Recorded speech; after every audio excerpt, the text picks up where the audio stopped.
నమస్తే, welcome to yes news. ముందుగా headlines. AP రాజధాని అమరావతి విషయంలో మరో కీలక ఘట్టం ఆవిష్కృతం కాబోతోంది. సీఎం చంద్రబాబు ప్రధాని మోదీకి ధన్యవాదాలు తెలియజేసిన మంత్రి నారా లోకేష్.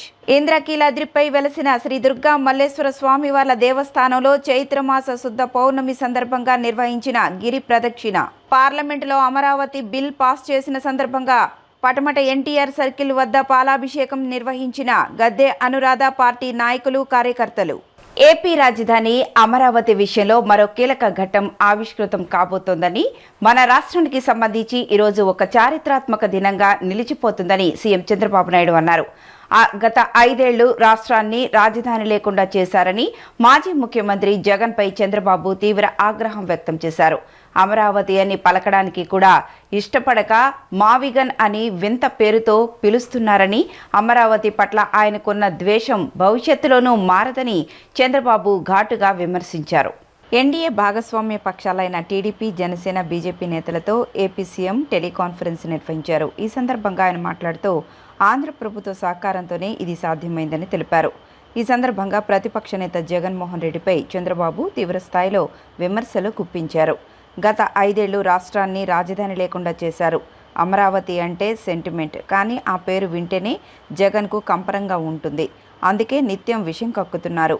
అమరావతి అని పలకడానికి కూడా ఇష్టపడక మావిగన్ అని వింత పేరుతో పిలుస్తున్నారు. గతంలో ఎస్ఆర్ఎం అమరావతి అని ఉంటే దాన్ని ఎస్ఆర్ఎంగా మార్పించారు. అమరావతి పట్ల ఆయనకున్న ద్వేషం భవిష్యత్తులోనూ మారదని నిన్నటితో మరోసారి స్పష్టమైందని చంద్రబాబు వ్యాఖ్యానించారు. 5 కోట్ల ప్రజల ఆకాంక్ష అయిన అమరావతికి చట్టబద్ధత కల్పించే బిల్లుకు పూర్తి మెజారిటీతో పార్లమెంటు ఆమోదం లభించడానికి కృషి చేసిన ప్రధాని నరేంద్ర మోదీకి ఏపీ ఐటీ విద్యాశాఖల మంత్రి నారా లోకేష్ కృతజ్ఞతలు తెలిపారు. ఏపీ అసెంబ్లీలో చేసి పంపించిన తీర్మానంపై లోక్సభలో సుదీర్ఘ చర్చ జరిగిన అనంతరం అమరావతి బిల్లును ఆమోదించారు. దేశంలో ఉన్న అన్ని పార్టీలను ఆంధ్రప్రదేశ్ రాష్ట్రం వైపు నిలిపి అమరావతి బిల్లుకు చట్టబద్ధత కల్పించిన ప్రధాని నరేంద్ర మోదీని పార్లమెంటు హాలులో కలిసి ఆంధ్రప్రదేశ్ ప్రజల తరపున కృతజ్ఞతలు తెలియజేశారు. లోక్సభలో బిల్లు ఆమోదం పొందిన వెంటనే ఆగమేఘాలపై ఢిల్లీ వచ్చిన మంత్రి లోకేష్ కూటమి పార్టీ ఎంపీలను అభినందించారు. ప్రధానమంత్రి మోదీని కలిసి అమరావతికి చట్టబద్ధత కల్పిస్తూ లోక్సభ ఆమోదంపై ధన్యవాదాలు తెలిపారు. ఇచ్చిన మాటకు కట్టుబడి కేంద్ర ప్రభుత్వం చూపిన నిబద్ధతను మంత్రి ప్రశంసించారు. విజయవాడ సెంట్రల్ నియోజకవర్గంలోని 31వ డివిజన్ ముత్యాలంపాడు శివాలయం మరియు కోదండ రామాలయం నందు 45 అడుగుల గరుత్మంతుని విగ్రహం ఏర్పాటు చేయడం అభినందనీయమని ప్రభుత్వ విప్ సెంట్రల్ నియోజకవర్గ ఎమ్మెల్యే బోండా ఉమామహేశ్వరరావు అన్నారు. 45 అడుగుల గరుత్మంతుని విగ్రహ నిర్మాణానికి సహకరించిన దాతలు పెనుమాక దాశరథి, పి నాగమణిలను ఈ సందర్భంగా ప్రత్యేకంగా అభినందిస్తున్నట్లు తెలిపారు. విజయవాడ సెంట్రల్ నియోజకవర్గంలోని 31వ డివిజన్ ముత్యాలంపాడు శివాలయం మరియు కోదండ రామాలయం నందు నిర్వహించిన 45 అడుగుల గరుత్మంతుని విగ్రహ ప్రతిష్టాపన మరియు ఆవిష్కరణ కార్యక్రమాలు ఘనంగా నిర్వహించబడ్డాయి.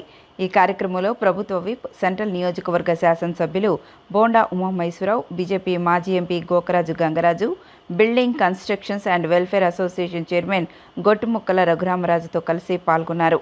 ఈ సందర్భంగా బోండా ఉమా మాట్లాడుతూ ప్రతి సంవత్సరం శివరాత్రి, శ్రీరామనవమి, ఉగాది వంటి పర్వదినాలను ఈ ప్రాంతంలోని పెద్దలు, భక్తులు ఎంతో వైభవంగా నిర్వహించడం విశేషమని అన్నారు. కమిటీ సభ్యులు సొంత నిధులతో దేవాలయ అభివృద్ధి కార్యక్రమాలను చేపట్టడం ఆదర్శనీయమని పేర్కొన్నారు. సెంట్రల్ వర్గంలో ప్రసిద్ధ దేవాలయం ఇక్కడ ముత్యాలంపాటి శివాలయం. ఇక్కడ ఈ కమిటీ ఆధ్వర్యంలో ప్రతి సంవత్సరం శివరాత్రి కానీ, శ్రీరామనవమి కానీ, ప్రతి పండగకి, ఉగాది కానీ అనేక పండగలకి పెద్ద ఎత్తున ఈ ప్రాంతంలోని పెద్దలందరూని, మహిళా సోదరీమణుల్ని పిలుచుకొని పెద్ద ఎత్తున వైభోగంగా ఉత్సవాలు చేస్తారు. ఈ కమిటీ అందరూ కూడా సొంత డబ్బులతో, మరి గంగరాజు గారు పెద్దలు ఆయన సహకారం, ఇక్కడ ఉన్నటువంటి నరసరాజు గారు కానీ, అలాగే చిన్నా గారు కానీ, అలాగే మా మిగతా క్షత్రియ సంఘం కానీ అందరూ కూడా కలిసికట్టుగా ఒకే మాట మీద ఈ ఆలయ అభివృద్ధికి చిత్తశుద్ధితో కట్టుబడి ఉండటం వల్ల ఇది దినదిన ప్రవర్ధమానం చెందుతూ ఆ శివయ్య తండ్రి ఆశీస్సులతో నిత్యం అభివృద్ధి చెందుతూ ఉంది. ఇవాళ గరుత్మంతుడి ఆంజనేయ స్వామి గరుత్మంతుడి విగ్రహాన్ని 45 అడుగుల విగ్రహాన్ని ఇక్కడ ప్రతిష్ఠించారు. కమిటీ సభ్యులందరూ కూడా దీనికి పెద్ద ఎత్తున నిర్వహించారు. ఇప్పుడే పెద్దలు గంగరాజు గారి చేతుల మీదుగా ప్రారంభించబడింది. సంతోషం. ఏది ఏవైనా భగవంతుని ఆశీస్సులతో నిత్యం ఈ నియోజకవర్గంలో అన్ని దేవాలయాల్లో కూడా దీప నైవేద్యాలు జరుగుతూ ఉత్సవాలు జరుగుతూ ఎంతో సంతోషం. ఈ నియోజకవర్గ శాసనసభ్యుడిగా ఈ కమిటీలకి సొంత నిధులతో అభివృద్ధి చేసుకుంటున్న ఈ కమిటీలకి ఎప్పుడూ అండగా ఉంటాం. ఏ కార్యక్రమాలైనా వాళ్ళు పాల్గొని ఈ అందరినీ కూడా ప్రోత్సహిస్తామని తెలియజేస్తూ సెలవు తీసుకుంటాం. అందరికీ నమస్కారం. ఈరోజు చాలా శుభదినం. ముత్యాలంపాడు శ్రీ కోదండ రామాలయం 100 సంవత్సరాలు దాటిన సందర్భంగా ఈ రోజున ముత్యాలంపాడు కోదండ రామాలయం ఆవరణలో మరో మణిహారం చేరింది. అదే 45 అడుగుల గరుత్మంతుడి విగ్రహం. చాలా అద్భుతంగా తీర్చిదిద్దబడినటువంటి విగ్రహం. అటు ఆంజనేయ స్వామి, ఇటు గరుత్మంతుడు, అటు పరమేశ్వరుడు, ఈ విధంగా ముగ్గురు ఒకే చోట ప్రతిష్ఠింపబడటం అనేది ఈ రాష్ట్రంలోనే కాకుండా తెలుగు రాష్ట్రాల్లోనే ఇది ప్రప్రథమంగా చేయబడిందని చెప్పడానికి చాలా సంతోషిస్తున్నాం. తిరుమల తిరుపతి దేవస్థానం దగ్గర తప్ప గరుత్మంతుడి విగ్రహం మరి ఎక్కడా కూడా రాష్ట్రంలో లేదు. ఇంత పెద్ద ఎత్తున ఈ రోజున ఇక్కడ నిర్మించబడింది. దాతలు పెద్దలు గంగరాజు గారు, శ్రీనుబాబు గారు, అలాగే శివ గారు, సుబ్బరాజు గారు, చిన్న గారు అందరూ కలిసి ఈ విగ్రహాన్ని, రాజేంద్ర గారు, డిఎస్ఎన్ రాజు గారు అందరూ కలిసి ఈ విగ్రహాన్ని చాలా గొప్పగా తీర్చిదిద్దడంలో అనేక కష్ట నష్టాలకు వచ్చి ఈ రోజున ఇక్కడ అంగరంగ వైభవంగా ఈ విగ్రహాన్ని ప్రతిష్ఠించుకోవడం జరిగింది. తిరుమలలో ప్రతిరోజు లక్షలాది మంది భక్తులకు అందించే అన్నప్రసాద సేవ ఒక మహత్తర సేవ అని, ఆ సేవలో తాము భాగస్వాములు కావడం ఎంతో ఆనందంగా ఉందని సెంట్రల్ ఎమ్మెల్యే బోండా ఉమామహేశ్వరరావు అన్నారు. భక్తులకు నాణ్యమైన ఆహారం అందేలా ఇలాంటి కార్యక్రమాలు చేపట్టడం తమ బాధ్యతగా భావిస్తున్నామని తెలిపారు. భవిష్యత్తులో కూడా ఇలాంటి సేవా కార్యక్రమాలను మరింత విస్తృతంగా కొనసాగిస్తామని ఆయన పేర్కొన్నారు. గురువారం సెంట్రల్ నియోజకవర్గ శాసనసభ్యులు ప్రభుత్వ విప్ బోండా ఉమామహేశ్వరరావు నివాసం నుండి తిరుమల తిరుపతి దేవస్థానంలో భక్తులకు అందించే అన్నప్రసాదాల కోసం ఒక్క లారీ నిండుగా సుమారు 13 టన్నుల కూరగాయలను ఘనంగా పంపించారు. ఈ సేవా కార్యక్రమాన్ని ఎమ్మెల్యే బోండా ఉమామహేశ్వరరావు, బోండా సుజాత దంపతుల పేరు మీద నిర్వహించడం విశేషం. టీడీపీ మాజీ ఫ్లోర్ లీడర్ నెలిబండ బాలస్వామి, నాగు, అప్పారావు ఆధ్వర్యంలో నిర్వహించిన ఈ కార్యక్రమంలో కూరగాయలతో నిండిన వాహనాన్ని ఎమ్మెల్యే బోండా ఉమామహేశ్వరరావు జెండా ఊపి ప్రారంభించి తిరుమలకు పంపించారు. ఈ సందర్భంగా బోండా ఉమా మాట్లాడుతూ, తిరుమలలో ప్రతిరోజు లక్షలాది మంది భక్తులకు అందించే అన్నప్రసాద సేవ ఒక మహత్తరమైన సేవ అని, ఆ సేవలో తాము భాగస్వాములు కావడం ఎంతో ఆనందంగా ఉందన్నారు. భక్తులకు నాణ్యమైన ఆహారం అందేలా ఇలాంటి కార్యక్రమాలు చేపట్టడం తమ బాధ్యతగా భావిస్తున్నామని తెలిపారు. భవిష్యత్తులో కూడా ఇలాంటి సేవా కార్యక్రమాలను మరింత విస్తృతంగా కొనసాగిస్తామని పేర్కొన్నారు. కలియుగ ప్రత్యక్ష దైవంగా భావించే శ్రీ వెంకటేశ్వర స్వామి గారికి మరి నిత్యం కూడా ప్రపంచవ్యాప్తంగా ఆయన భక్తులందరూ కూడా అనేక కానుకలు ఇస్తూ ఉంటారు. ముఖ్యంగా గతంలో ఆలయ ప్రతిష్ట దెబ్బతినే విధంగా అనేక కార్యక్రమాలు జరిగినాయి. ఇవాళ ఈ ప్రభుత్వం, కూటమి ప్రభుత్వం అధికారం వచ్చినాక హిందువుల మనోభావాలు, అలాగే కలియుగ ప్రత్యక్ష దేవ శ్రీ వెంకటేశ్వర స్వామి వారి పవిత్రతని కాపాడే విధంగా సనాతన ధర్మాన్ని పాటిస్తూ అనేక కార్యక్రమాలు చేయటం వల్ల హిందువులు అందరూ కూడా సంతోషంగా ఉన్నారు. మరి ప్రతి నిత్యము అనేక కోట్ల రూపాయల కానుకలు స్వామివారికి వస్తున్న తరుణంలో సేవా కార్యక్రమాలు కూడా అనేక చేయడం జరుగుతూ ఉంటుంది. రోజుకి 70-80 వేల మంది పొద్దున్నే బ్రేక్ఫాస్ట్ కానీ, మధ్యాహ్నం లంచ్ కానీ సాయంత్రం మళ్ళీ రాత్రి భోజనం కానీ స్వామివారి ప్రసాదంగా అందించబడుద్ది. దానికి విజయవాడ నుంచి ఎన్నో సంవత్సరాలుగా స్వామివారికి కూరగాయలు టీటీడీకి కూరగాయలని ఇక్కడి నుంచి హోల్సేల్ మార్కెట్లో కొని భక్తులందరూ పంపించడం జరుగుద్ది.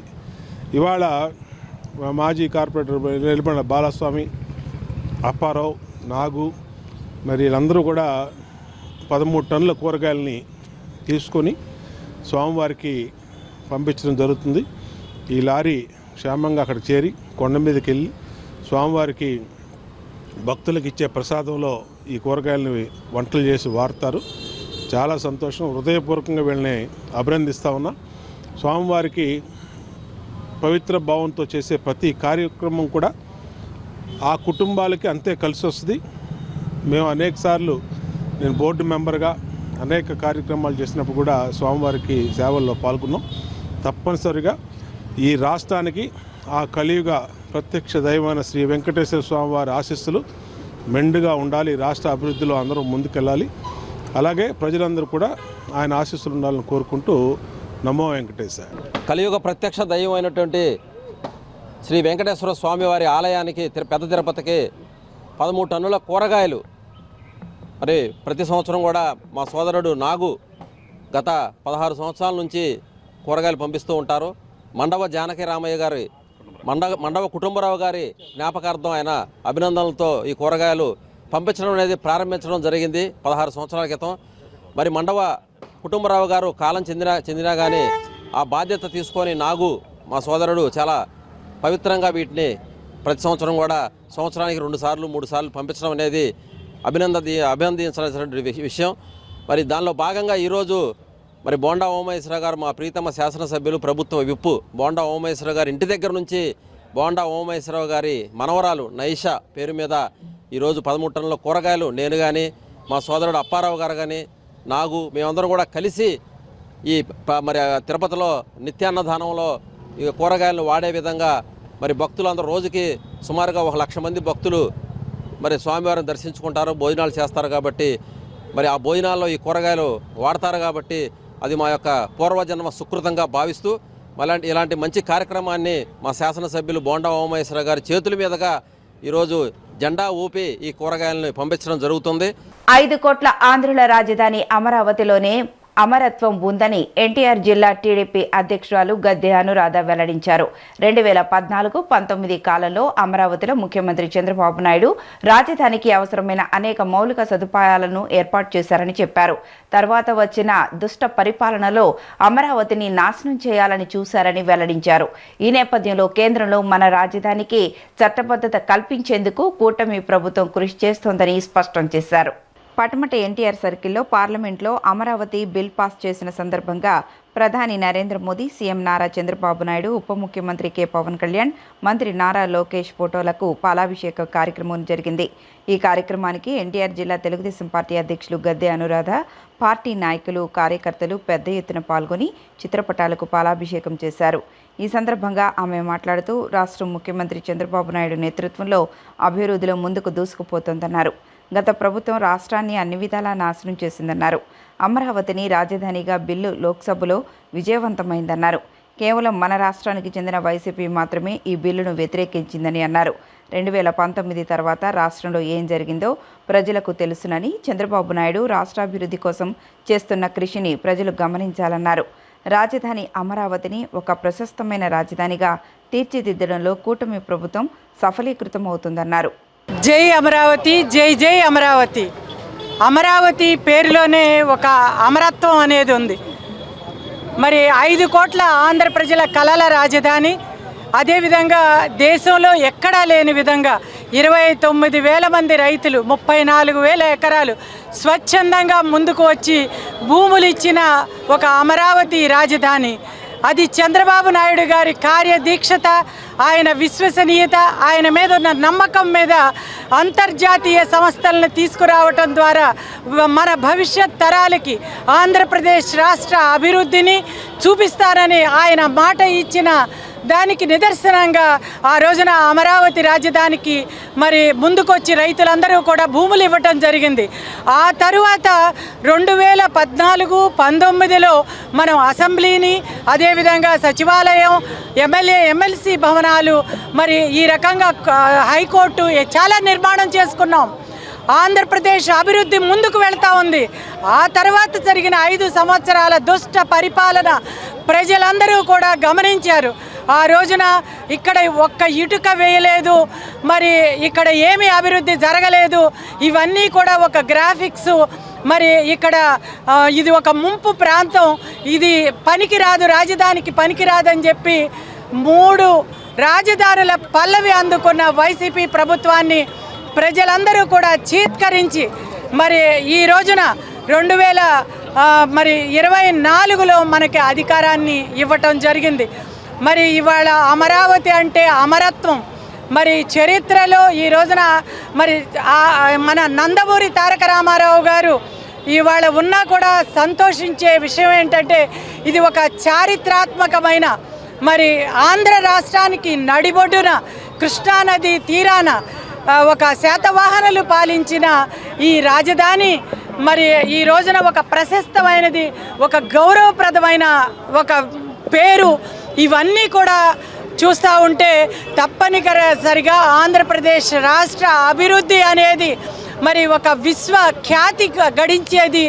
అంతర్జాతీయ స్థాయిలోనే మరి ఇవాళ ఎంతటి ఖ్యాతి గడిస్తుందో మనందరం కూడా తెలుసుకోవచ్చు. ఆ రోజున ఏదైతే విభజిత ఆంధ్రప్రదేశ్ రోజున మనం మరి హైదరాబాద్ని వదిలి వచ్చినప్పుడు ఎంత బాధపడ్డామో, ఈ రోజున సగర్వంగా మనం రాజధానిని నిర్మాణం చేసుకుంటున్నాం. పార్లమెంటులో ఒక చట్టాన్ని చేసుకుంటున్నాం. మరి నిన్ననే మనం చూసాం 11 రాజకీయ పార్టీలు ఉంటే 10 రాజకీయ పార్టీలు ఒక్క దీటుగా మనకి అమరావతికి దీవెనలు అందించారంటే అది ఒక్క వైసీపీ తప్ప మిగిలిన రాజకీయ పార్టీలన్నీ కూడా అమరావతికి దీవెనలు అందించడం చూస్తే మనందరికీ కూడా ఆ రోజున దేవతల రాజధాని ఏదైతే అమరావతి ఉందో ఆ దేవతల రాజధాని దేవతలు మరి పూల వర్షం కురిపించినట్లుగా నిన్న పార్లమెంటులో వారి 10 రాజకీయ పార్టీల మాటలు చూస్తే మనందరికీ కూడా అర్థమవుతుందని చెప్పి ఈ సందర్భంగా తెలియజేస్తూ విజయవాడలోని ఇంద్రకీలాద్రిపై వెలసిన శ్రీ దుర్గా మల్లేశ్వర స్వామి వార్ల దేవస్థానంలో చైత్రమాస శుద్ధ పౌర్ణమిని సందర్భంగా నిర్వహించిన గిరి ప్రదక్షిణ భక్తి ప్రపుత్తులతో వైభవంగా సాగింది. గురువారం తెల్లవారుజామున నుంచే వేలాది మంది భక్తులు తరలివచ్చి అమ్మవారి దర్శనంతో పాటు గిరి ప్రదక్షిణలో పాల్గొన్నారు. ఉదయం 5:55 ఆలయ కార్యనిర్వహణాధికారి special grade deputy collector V K Senanayak కొబ్బరికాయ కొట్టి గిరి ప్రదక్షిణను ప్రారంభించారు. పల్లకీపై కొలువు తీరిన అమ్మవారు స్వామివార్ల ఉత్సవ మూర్తుల వెంట భక్తులు భక్తి శ్రద్ధలతో కాలినడకన ముందుకు సాగారు. జై దుర్గా జై జై దుర్గా నినాదాలతో ఇంద్రకీలాద్రి పరిసరాలు మారుమోగాయి. విజయవాడ ఇంద్రకీలాద్రిపై జరుగుతున్న చైత్రమాస కళ్యాణ బ్రహ్మోత్సవాలు నేటితో ముగిశాయి. ఉదయం 9 గంటలకు యాగశాల నందు వైదిక కమిటీ అర్చకులు వేద మంత్రాల నడుమ పూర్ణాహుతితో ఉత్సవాలకు పరిసమాప్తం పలికారు. విజయవాడ ఇంద్రకీలాద్రిపై జరుగుతున్న చైత్రమాస కళ్యాణ బ్రహ్మోత్సవాలు నేటితో ముగిశాయి. ఈ ఉదయం 9 గంటలకు యాగశాల నందు వైదిక కమిటీ అర్చకులు వేద మంత్రాల నడుమ పూర్ణాహుతితో ఉత్సవాలకు పరిసమాప్తం పలికారు. నూతన యాగశాల నందు నిర్వహించిన ఈ పూర్ణాహుతి కార్యక్రమంలో ఈవో సేనానాయక్, ఆలయ చైర్మన్ బొర్రా గాంధీ, స్థానాచార్యులు విష్ణుబొట్ల శివప్రసాద్ శర్మ పాల్గొన్నారు. వేద పండితులు వేద మంత్రాల నడుమ హోమాన్ని శాస్త్రోక్తంగా పూర్తి చేశారు. అనంతరం ఋత్వికులు కృష్ణానదిలో ఉత్సవమూర్తులకు స్నానాలు, ధ్వజారోహణ కార్యక్రమాలను నిర్వహించారు. సాయంత్రం 5 గంటలకు ఆది దంపతుల జల విహారాన్ని భక్తుల సమక్షంలో నిర్వహిస్తారు. ఈరోజు సాయంత్రం 8:30 పుష్పయాగంతో ఉత్సవాలు సమాప్తమవుతాయి. అమరావతికి రాష్ట్ర శాశ్వత రాజధానిగా చట్టబద్ధత కల్పిస్తూ పార్లమెంటులో తీర్మానం చేయడం హర్షణీయమని టీడీపీ మైనార్టీ సెల్ రాష్ట్ర ప్రధాన కార్యదర్శి ఫతావుల్లా అన్నారు. ఆంధ్ర రాష్ట్ర అభివృద్ధికి కీలకమైన ఈ బిల్లును పార్లమెంటులో జగన్మోహన్ రెడ్డి నాయకత్వంలోని వైఎస్ఆర్సీపీ పార్టీ అడ్డుకోవాలని చూసిందని, రాష్ట్రానికి చెందినటువంటి 11 రాజకీయ పార్టీలు అమరావతి రాజధాని బిల్లుకు మద్దతు తెలిపితే రాష్ట్రంలోని వైఎస్ఆర్సీపీ మాత్రం బిల్లుకు వ్యతిరేకత తెలిపిందని విమర్శలు గుప్పించారు. ఆంధ్రప్రదేశ్ రాష్ట్ర రాజధానిగా అమరావతికి శాశ్వత హోదా కల్పిస్తూ పార్లమెంట్లో బిల్లు ఆమోదం పొందడంపై ముస్లిం మైనార్టీలు హర్షం వ్యక్తం చేశారు. విజయవాడ పశ్చిమ నియోజకవర్గంలో టపాసులు పేల్చి కేక్ కట్ చేసి మిఠాయిలు పంచుకుంటూ ముస్లిం మైనార్టీల సంబరాలు జరుపుకున్నారు. ఈ సందర్భంగా టీడీపీ మైనార్టీ సెల్ రాష్ట్ర ప్రధాన కార్యదర్శి ఫతావుల్లా మాట్లాడుతూ అమరావతి సార్వజనీన రాజధాని అని, అమరావతి కేవలం ఒక ప్రాంతానికో లేదా కులానికో పరిమితమైంది కాదన్నారు. అన్ని మతాలు, కులాలు మరియు వర్గాలకు చెందిన రాజధాని అని చెప్పారు. అమరావతి రాష్ట్ర శాశ్వత రాజధానిగా చట్టబద్ధత కల్పిస్తూ పార్లమెంటులో తీర్మానం చేయడం హర్షణీయమన్నారు. అమరావతికి చట్టబద్ధత కల్పిస్తూ పార్లమెంటులో బిల్ పాస్ అవ్వడం పట్ల రాష్ట్ర ప్రజలంతా సంతోషంగా ఉన్నారన్నారు. పార్లమెంటులో ఈ బిల్లుకు దేశవ్యాప్తంగా 11 రాజకీయ పార్టీలతో పాటు కాంగ్రెస్ పార్టీ కూడా మద్దతు తెలిపిందన్నారు. రాష్ట్రానికి చెందినటువంటి 11 రాజకీయ పార్టీలు అమరావతి రాజధాని బిల్లుకు మద్దతు తెలిపితే రాష్ట్రంలోని వైఎస్ఆర్సీపీ మాత్రం బిల్లుకు వ్యతిరేకత తెలిపిందని విమర్శించారు. అమరావతి అన్ని కులాలు, అన్ని మతాలకు చెందిన రాజధాని అమరావతి అని మేము ముందే చెప్పడం జరిగింది. ఈరోజు మనం చూస్తే పార్లమెంట్లో అమరావతికి చట్టబద్ధత తీసుకొని వచ్చే బిల్లు పాస్ అవ్వగానే ఇక్కడ మన కేశినేని శివనాథ్ చిన్ని గారి క్యాంప్ కార్యాలయం వద్ద ఇంతమంది ముస్లింలు ఈరోజు పశ్చిమ నియోజకవర్గ మైనారిటీ సెల్ ఆధ్వర్యంలో ఈ కార్యక్రమం చేపట్టారంటే దీన్ని చూస్తే మనకు అర్థమవుతుంది, అమరావతి అంటే ఒక ప్రాంతానికో ఒక కులానికో చెందిన రాజధాని కాదు. ఇది అన్ని మతాలకు చెందిన రాజధాని, అన్ని కులాలకు, అన్ని వర్గాలకు, అన్ని ప్రాంతాలకు చెందిన రాజధాని అని ఈరోజు ఈ నిదర్శనం ఈ ప్రోగ్రాం. అలాగే అమరావతి ఎప్పుడైతే రాజధానిగా మన ప్రియతమ ముఖ్యమంత్రి నారా చంద్రబాబు నాయుడు గారు గతంలో మన ప్రభుత్వం ఉన్నప్పుడు ప్రకటించి అమరావతిని అభివృద్ధి చేస్తున్న దశలో మళ్ళా మన ప్రభుత్వం పోయి జగన్మోహన్ రెడ్డి ముఖ్యమంత్రిగా వచ్చినప్పుడు ఈ అమరావతిని శ్మశానం అని చేసి నిజంగానే శ్మశానం చేశాడు. అమరావతిని చెరువు అన్నాడు. అమరావతి దేనికి పనికిరాదు, ఇది కృష్ణానదిలో మునిగిపోద్ది అన్నాడు జగన్మోహన్ రెడ్డి. ఇవన్నీ బలాదురైపోయి, ఇవన్నీ అబద్ధాలని తేలిపోయి ప్రజలు మాకు ఆంధ్ర రాష్ట్రానికి మధ్యలో అటు శ్రీకాకుళం నుంచి ఇటు హిందూపురం వరకు మధ్యలో ఉన్న ప్రదేశమే రాజధాని కావాలని కోరుకున్నారు ఆంధ్ర రాష్ట్ర ప్రజలు. అలాగే మళ్ళీ ముఖ్యమంత్రి నారా చంద్రబాబు నాయుడు గారు ముఖ్యమంత్రి అవ్వగానే ఈ అమరావతిను వేగవంతం చేయడం జరిగింది. అదే కోవలో మళ్ళీ జగన్మోహన్ రెడ్డి ఇటువంటి సైకో ఎక్కడైతే ఇబ్బందులు పెడుతున్నాడో చూసి ఈ రాజధానిని చట్టబద్ధత తీసుకొని రావాలని ప్రజలు కోరుకున్నారు. అలాగే మన ప్రియతమ ముఖ్యమంత్రి నారా చంద్రబాబు నాయుడు గారు, నారా లోకేష్ గారు భావించి అసెంబ్లీలో బిల్ ప్రవేశపెట్టి అలాగే నిన్న పార్లమెంట్లో కూడా బిల్లు పాస్ చేయడం జరిగింది. ఈ 12 సంవత్సరాల సుదీర్ఘ చరిత్ర ఉన్న తమ ఎస్కేపీవీవి హిందూ హై స్కూల్ కమిటీ ఆధ్వర్యంలో నూతన విద్యా సంస్థ ఎస్కేపీవీవి డోకుపర్తి ఉపేంద్ర హై స్కూల్ను విద్యా సంవత్సరం 2026-27 నుంచి ప్రారంభిస్తున్నట్లు కమిటీ ప్రెసిడెంట్ టి శేషయ్య చెప్పారు.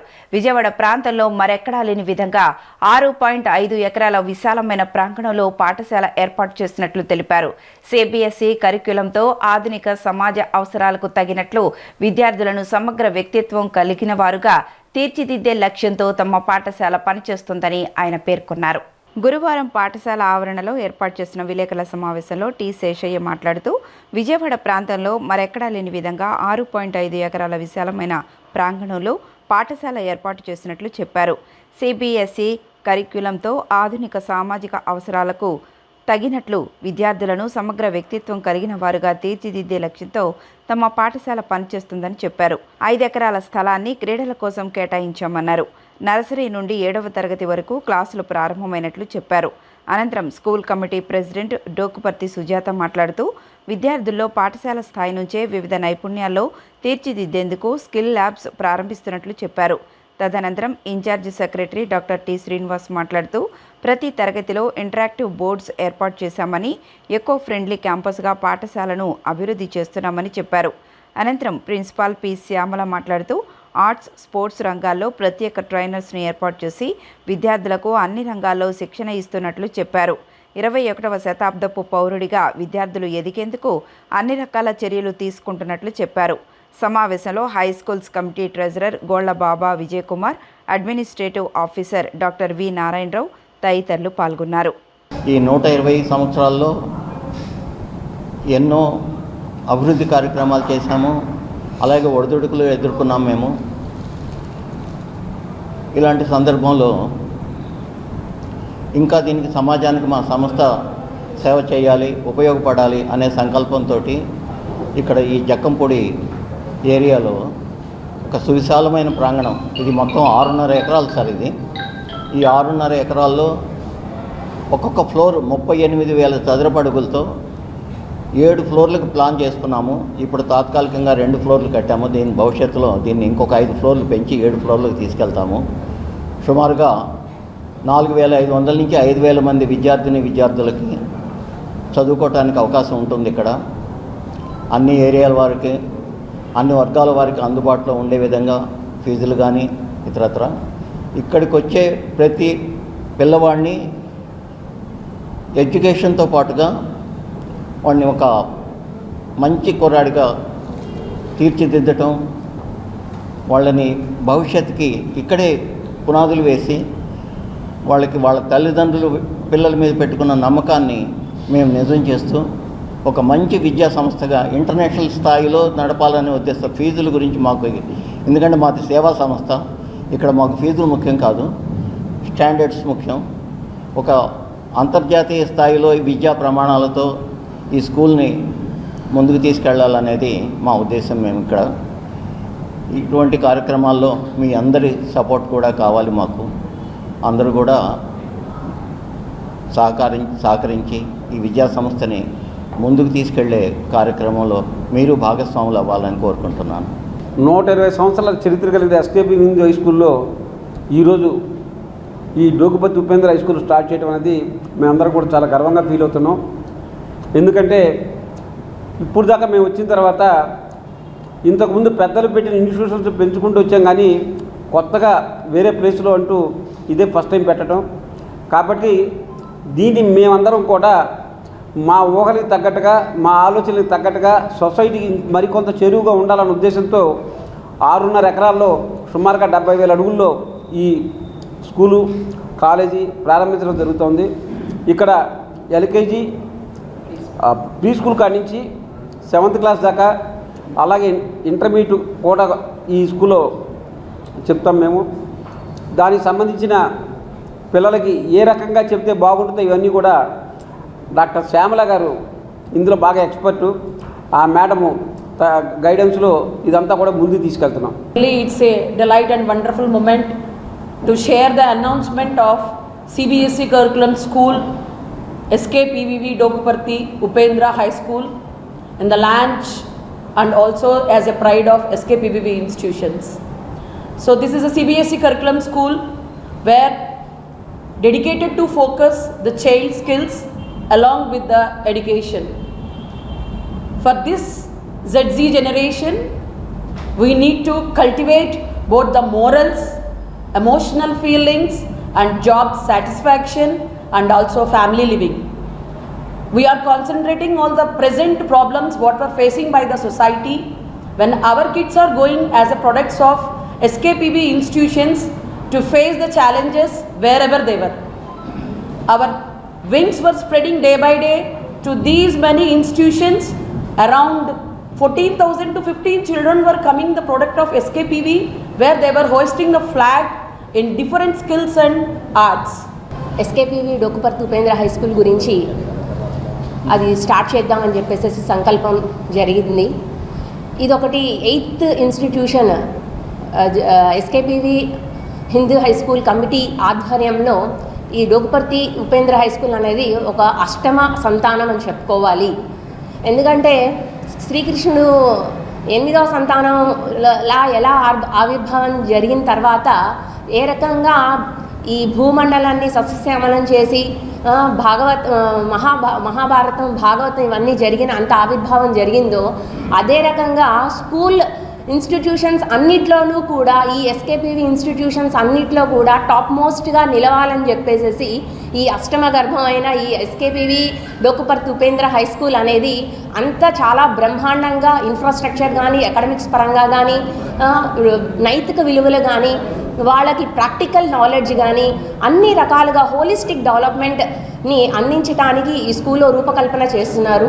మెయిన్గా ఈ ఎస్కేపీవి ఇన్స్టిట్యూషన్స్ 100+ సంవత్సరాలు పైనే స్థాపించి అయింది ఈ సంస్థ అనేది.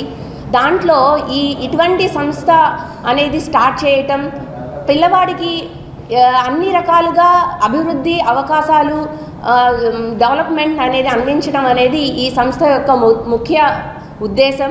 మరి ఎస్కేపీవి గ్రూప్ ఆఫ్ ఇన్స్టిట్యూషన్స్లో ఇది 8వ ఇన్స్టిట్యూట్ అని మేడం గారు చెప్పడం జరిగింది. మొదటిది మీ అందరికీ తెలిసిందే, విజయవాడ 1 టౌన్లో ఎస్కేపీవి హిందూ హై స్కూల్ ఎయిడెడ్ స్కూల్గా ఉంది. రెండోది కేబిఎన్ కాలేజీ, ఒక పెద్ద కాలేజీ, దేశవ్యాప్తంగా పేరు ప్రఖ్యాతులు ఉన్న కాలేజీ, 2వ సంస్థ.